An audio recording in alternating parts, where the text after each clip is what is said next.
Alrighty, here we are again, working on our tapper. Today, what I'm going to attempt to do is fix the light. Fix the marquee light. I had it open just to see what was going on, and I thought I had it fixed, but turns out I don't. So that'll be our investigation today to figure out why. I have a pretty good idea, but we're going to take another stab at it and see if we can get it working properly. So the plan is, this is the original bulb that came out of the tapper. As you can see, it's ancient and blown and there's nothing left to it. So obviously the light doesn't work. So the first thing I did was replace the light, and I replaced it with, this is an aquarium, fluorescent actually. This goes in a tank I picked up from down the road. It was one of those free curb pickups. It was a nice 10-gallon tank I'm restoring. But what we had here is a working light. I know it works. It took a little while to start up and to actually produce some light, but it does work. So I swapped it out first into the tapper, and from there, nothing. Didn't do anything. But then I waited a few minutes and it came on. It was interesting. So I know that the mechanism works. The whole fluorescent setup works inside the tapper, but and it's not just the bulb that was bad. There's something else going on. And I think I've narrowed it down to the ballast. This is the one from the aquarium, as you can see, is all rusty. So I'm not going to swap it in. I actually have a replacement fluorescent fixture that I got from Walmart for about $9 that I'm going to throw in instead. So it has all brand new circuitry and parts, because I don't want to deal with this every single time I change the bulb, or every year, or whatever, as it gets old. So the first thing I did was change the bulb. Didn't work. Next I moved on to the starter. There's three pieces in a fluorescent tube that really matter when you're trying to get them to work. One is the bulb, second's the ballast, and third is the starter. And the original starter is here, that I pulled out of the machine. FS2, see if it'll focus, 15 watt, 197T, I don't know, made in Korea. It's old. General Electric.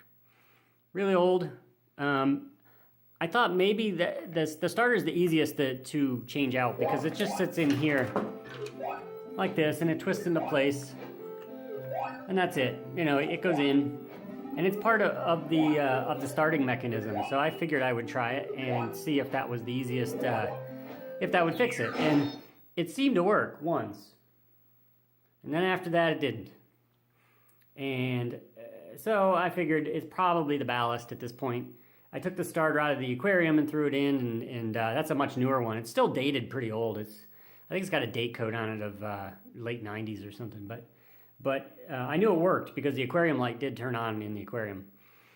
So what I'm going to do now is swap out the entire fixture that's in there and see if that works. It should. I don't see why it wouldn't. I think the bulb I got is a little dimmer, but it's newer, so I'm not quite sure how the wattages translate. This is 15 watt. I think the new one I got is a 12 or 13, and it's shorter, but I don't really think that's going to be an issue. So I'm going to get to work, and I'll come back when I have an update. Okay, so short update. I am instead going to be taking the whole unit out of the Rampage, or Xenophobe as it is, and throwing it over here in the tapper. Why? Because the bulb I bought was cracked in shipping. You can hear one of the ends, whatever they're called, the coils on the inside of the bulb, flopping around in there. So I have to take it back. Slight setback, but you know, I'll get another one for the Rampage. But it looks to be almost an identical unit. It's all behind a metal shield that should be pretty easy to just get off, just like the other one. And direct swap over. They're all the same size, so it should fit Here's the one off the tapper in case you're interested. The ballast it looks good, but I'm pretty sure it's dead or not working perfectly. The starter, which came out of the aquarium, and this is a line filter. Probably back in the days of AM radio, they used this to filter out some noise. I saw the Rampage had a line filter on it as well, down at the main board, but there's probably one up there behind the light bulb too, but I'll find out in a few minutes, so I'm going to take it down and swap it over. For all those playing along, it is nearly identical. They're both Bally Midway machines. One's quite older than the other, but they're pretty comparable. Looks like a different model ballast was used. Starter in the middle, and no line filter, because by the time Rampage and Xenophobe came around, AM radio was not a concern, or the ballasts are better at doing what they do without causing interference. Same connector, which is nice too, so I think I can just swap it over without any real issue. It's 3 bolts, screws into the top, and that's it. So when I come back, I should have a light on the tapper. Okay, I moved the whole apparatus over, and I have not yet turned it on to see what it looks like with the marquee in place. I did turn it on to make sure that I had it plugged in correctly. There's 3 wires, they went in, it's identical in both machines, so extremely simple. Just match up the grounds, and the ground line is, I believe, the brown one. I believe it's the brown one. So match them up on both sides, and that was it. It turned on. So we're gonna see what the marquee looks like, and hopefully I have a working fluorescent. Aha.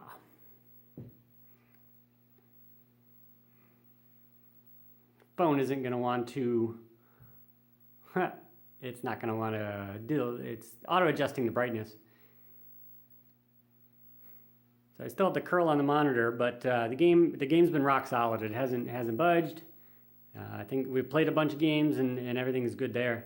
Now it's mostly cabinet stuff. So the marquee's on. It's I don't think the overhead light will matter much, but it's not bad. You could tell it's not an original. It's like plexiglass. It's shining through, so it's a little less vibrant than if it was real glass. You can tell it's a print, but the quality of the marquee is really nice. Not only from the logos and the resolution, but you can even come down here and the artist's name is there, and the copyright is here. The resolution is really good. Budweiser logo is not blurry in any way.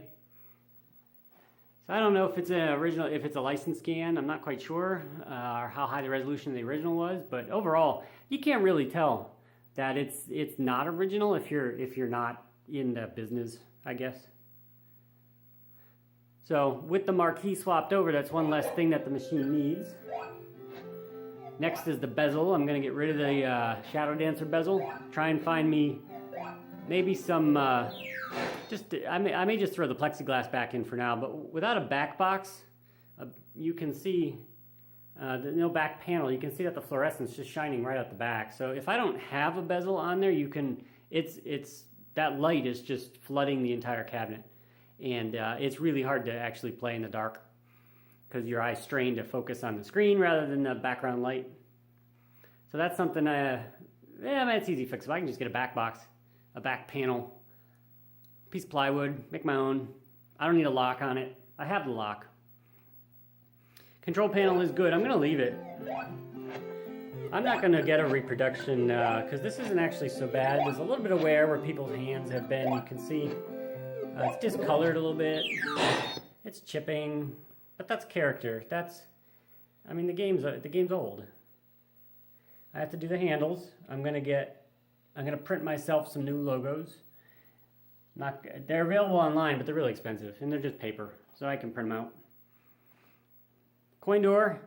As you can see, this is my temporary credit button. I wired in a leaf switch from a pinball machine, and it's wired into the control panel because I don't have the connectors for the control panel yet. But the locking bar was done fairly well. It's not intrusive. There's only the holes that there's no second chances So the original, whoever put that on there did a fairly decent job. I may take it off and just, I don't know. I'm not sure what I'm gonna do yet.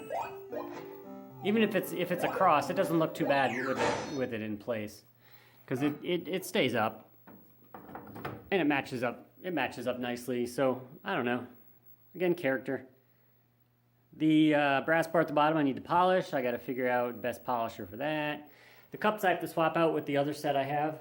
These are, you know, worn pretty good, and I have better ones. And then I'd probably be selling the extra pair. I think I have somebody already interested though.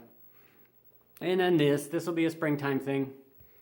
This is going to be a lot of work to get it working properly, or looking good. And then we didn't even notice, but down here, there's a chipped part of the foot, so I don't know what I'm going to do there either. We can fix the T-molding, no big deal. But actually making, I mean, if I build that back up, there's going to be a big piece of discolored cabinet there. I'm not sure what I'm going to do about that yet. But overall, Tapper's a Tapper, and Tapper's looking good. So it's mostly cosmetic now. I got to get all those connectors for the sound and the video, and go from there. So this hasn't been too bad. It's been an expensive project, and it took over 2 years to get most of the parts, but there it is. Tapper in all of its glory. So as things move, I will update the videos and get back to you, but for now I'm going to play a few games. There's some sprite issues too, as you can see. You see them up here on top. More so than anything. So I got to figure that out as well. That's one of the last pieces of the board. So, till next time, enjoy. If you like this video and you want to see more, hit that thumbs up and subscribe button. I have other arcade and pinball videos on the channel you might be interested in, like this one, and this one, even this one. Thanks for watching.